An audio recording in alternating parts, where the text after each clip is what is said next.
우리 사명 부른 특별 찬송 정말 남다른 감동이 있습니다. 굉장히 괜찮소, 목숨 아끼지 않겠소. 너무 좋은 가사요, 고백이요. 또 근데 누구 들어보라고 하는 소리는 아니죠. 본인들의 그런 마음, 또 우리 감사님이 되는 김준혜 담임 목사님과 함께 같이 가겠습니다 하는 그런 마음으로 이 찬양을 하나님께 드린 줄로 믿습니다. 그런 의미에서 다시 한번 박수로 힘차게 좀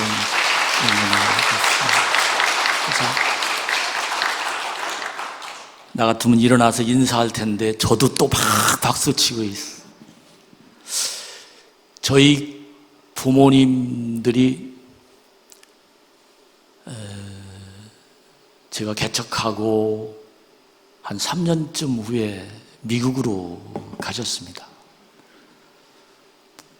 저희 형제들도 다 미국으로 이민을 가셔서 한 30년 이상 거기 사시다가 저희 부모 어머니는 2008년도에 하나님 나라 가셨고 저희 아버님은 2013년도에 하나님 나라를 가셨습니다. 2008년도에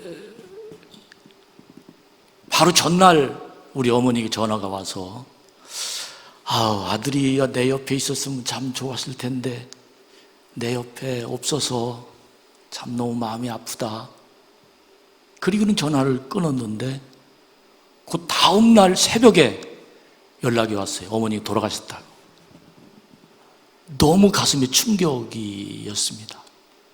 그리고는 그날 다행히 비자가 있어서 미국으로 건너가서 천국 입성 예배를 드리는데 이제 우리 아들도 다 건너갔고 딸도 갔고. 근데 미국의 장례 천국 입성 예배 절차는 가족 중에서 조사를 하는 그런 그 순서를 아주 철칙처럼 그렇게 하더라고요. 그래서 우리 아들한테 우리 어머니가 쓰던 성경책을 건네주면서 내가 조사를 좀 써서 할머니의 마음, 어설픈 그런 마음을 전했으면 좋겠다. 그렇게 해서 성경책을 한 걸 그날 저녁에 전달해주고 아침에 예배를 드리는데 딱 한마디로 요약을 하면 이런 얘기예요. 성경을 쭉 제가 볼 땐 밤새 성경을 이렇게 뒤적거리는 것 같아요. 은혜 받은 말씀을 옆에다 써놓기도 하고 줄쳐놓기도 하고 그런 이야기, 또 평소에 자기가 느꼈던 이야기를 은혜로운 말씀을 적어놓기도 하고 그런 이야기를 쭉 기도하면서 우리 아들이 이제 그 내용을 조사로 썼는데 정말 함께 있던 사람들이 다 마음에 감동으로 우느라고 정신, 가족은 더 그렇죠. 근데 마지막 메시지가 뭐냐면 할머니가 심은 삶의 터전 위에 저희들이 열매가 되겠습니다 하는 그 내용이 지금도 머릿속에 쟁쟁 들려옵니다. 너무 가족 얘기해서 죄송합니다만 그리스도인이 어떤 사람이냐? 바로 십자가에 달리신 예수께서 심은 열매로 사는 사람이 그리스도인입니다.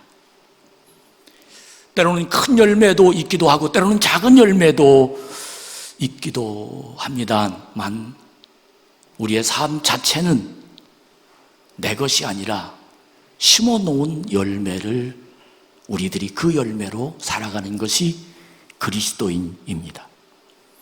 그 열매는 길이 없는 세상에 살면서 닦아놓은 길을 찾아가는 삶을 보고 그 열매라고 이야기합니다. 오늘 주시는 말씀을 들읍시다. 열매로 살아가는 사람들에게 주시는 하나님의 말씀입니다. 여호수아는 여리고성의 전투에서 말씀으로 길을 찾았습니다.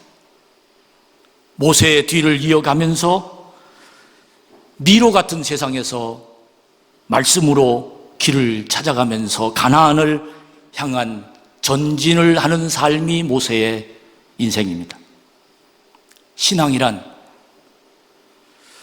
인생이란, 직분이란, 사명이란, 또한 사역이란 이와 같이 하나님의 말씀을 받아서 길을 찾아가는 것, 그것이 바로 신앙생활이며 하나님의 사람으로 살아가는 열매입니다. 오늘 여호수아 6장 1절에 보면 여리고는 굳게 닫혔고 출입하는 자가 없더라.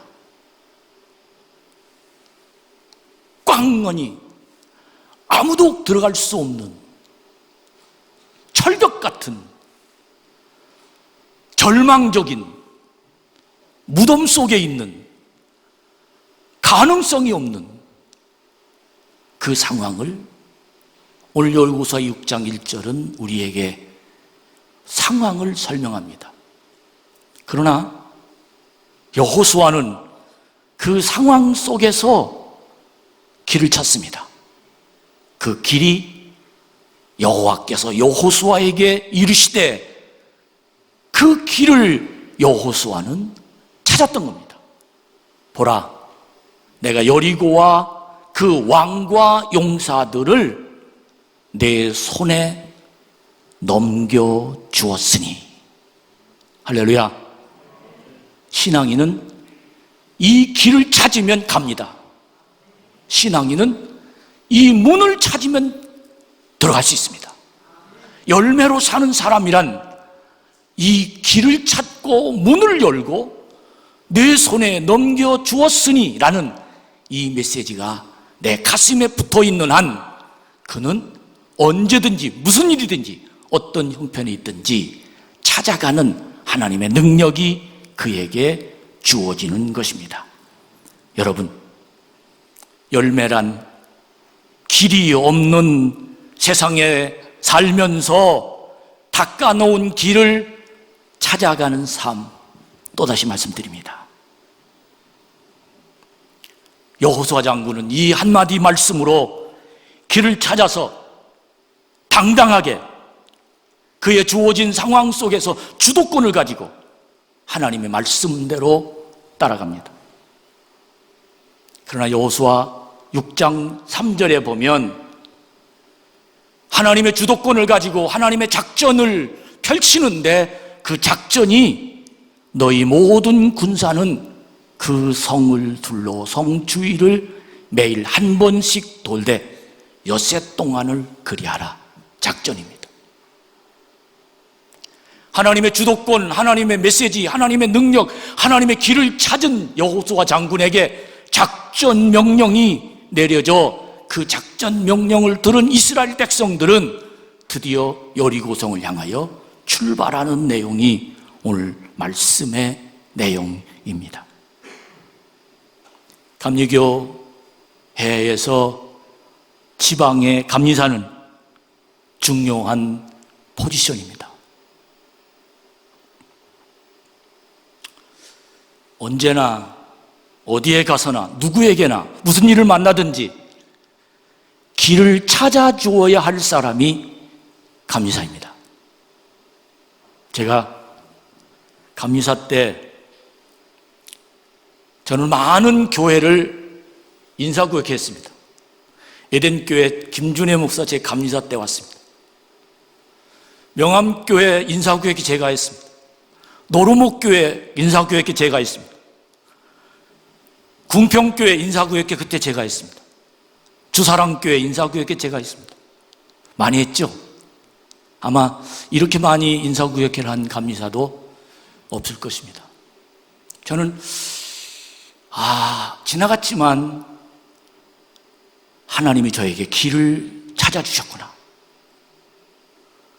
여러분, 이제 2021년 연해에서 우리 김준혜 목사를 이 광주 동지방 감리사로 하나님께서 세워주셨고, 우리 김준혜 목사는 감리사가 되어서 정말 하나님이 주신 주도권을 가지고 작전을 펼치는 중요한 계기가, 시간이, 기회가 우리들에게 주어졌습니다. 제가 감리사 하면서 길을 찾기가 얼마나 힘들었던지 여리고성 전투가 갑자기 생각이 났습니다. 전쟁이었습니다. 아마 여기 다 동역자들이 다 있었으니까. 그러나 힘들었지만 그때마다 우리 하나님은 길을 찾도록 저에게 은혜를 주셨습니다. 오늘 우리 지방의 감리사가 된 김준혜 목사는 저는 대화를 하면서 많은 감동을 받았습니다. 매일 시간을 정해놓고 기도하는 분입니다. 쉽지 않습니다. 매일 그 시간에 성전에 앉아 하나님 앞에 나오는 목사, 그 목회의 열정은 이로 말로 표현할 수 없는 열정이 있습니다. 또 김 감리사님이 갖는 비전이란 우리들 생각하는 비전과는 좀 다른, 정말 남다른 그런 비전, 또 성도들을 사랑하는 그 모습, 교회를 만들어놓은 칼라, 아이디어, 심플한 자태까지도 참 감사하다.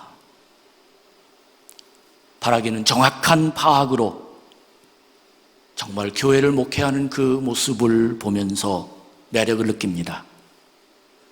여리고성처럼 굳게 닫혔어도 김준혜 감리사에게 여호와께서 내가 내 손에 저 모든 백성들을 넘겨놓으라 하는 그 말씀을 매일 저는 들을 줄로 믿습니다. 감리사는 지금부터 작전하는 겁니다. 여호수아 6장 1절부터 2절까지 말씀을 품고 작전하는 겁니다. 그리고 지방의 회원들과 특별히 에덴 교회 성도들은 이 작전이 성공하기 위하여 3절 말씀의 명령을 한 그 말씀처럼 준행하여야 합니다. 말이 안 되는 명령입니다. 하루에 몇 바퀴씩 어떻게 군사적인 작전이 아니었습니다. 그러나 그 여호수아 장군에게 주어진 메시지가 하나님의 음성임을 듣고 그리고 믿고 그 말씀을 따랐습니다.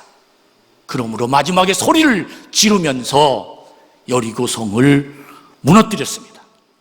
이것이 바로 하나님의 작전이며 하나님의 주신 능력이며 이것이 바로 하나님의 주신 길을 찾은 사람의 놀라운 역사입니다. 마무리합니다. 지방이 새 임원으로 구성되어서 감리사님을 중심으로 출발합니다. 우리는 오늘 그래서 예배 드리는 겁니다. 예배는 하나님이 받으십니다. 그러나 말씀은 하나님이 주시는 겁니다. 이 말씀 중에 가장 중요한 핵심은 우리 한번 따라 합시다. 길이 있습니다. 할렐루야. 길이 있습니다.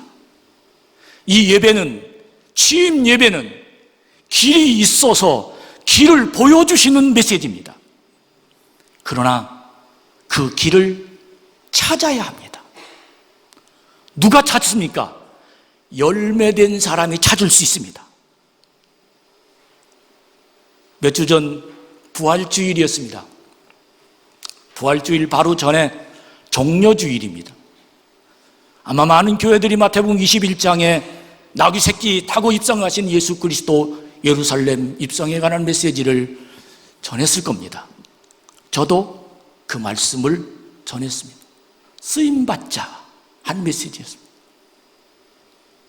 메시지를 다 끝나고 헌금 우연히 헌금에 올라오면서 헌금함에 정말 상상할 수 없을 정도의 큰 헌금 봉투가 몇 개로 올라왔습니다. 나중에 누군지 몰라가지고. 근데 내용이 목사님 목회에 유용하게 하시는데 사용했으면 좋겠습니다. 목적 헌금인 거예요. 그래서 예배 끝나자마자 우리 집사람 보고 누가 어떻게 왜 그랬어? 그랬더니 우리 집사람이 예배 드리기 바로 전인데 찾아와가지고 보따리다 한 보따리 돈을, 현금을 그렇게 가지고 오셨다는 거예요. 근데 그분이 87세 된 우리 원로 권사님이십니다. 아마 내용을 액수를 그렇게 정확하게 얘기할 수는 없지만 어쨌든 1,000만 원대는 넘습니다. 5만 원권을 그렇게 모은 거예요. 그래서 이걸 목사님이 꼭 사용했으면 좋겠습니다 하는 그 내용으로 저는 감동이었어요. 젊은 사람이 그럴 수 있어요. 사업하는 사람이 그럴 수 있어요. 근데 그분은 1년 동안 교회를 잘 못 나왔어요. 자식들이 교회를 못 나가게 해요. 코로나 때문에.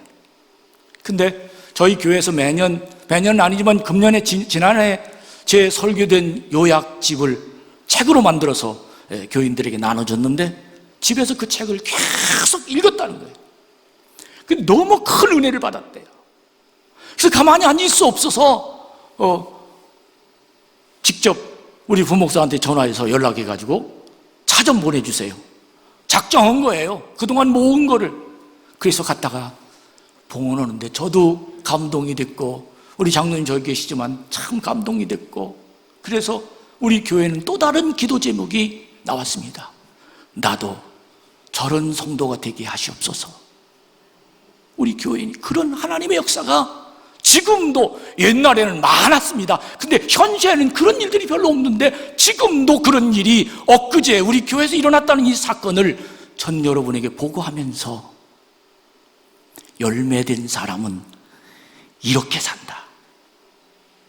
저는 감리사를 시작하면서 에덴교회가 이런 열매 있는 성도가 생기기를 주의 이름으로 축복합니다. 모세도 여호수아도 모세의 뒤를 이었고 함께하던 백성들도 하나님이 쓰셨습니다.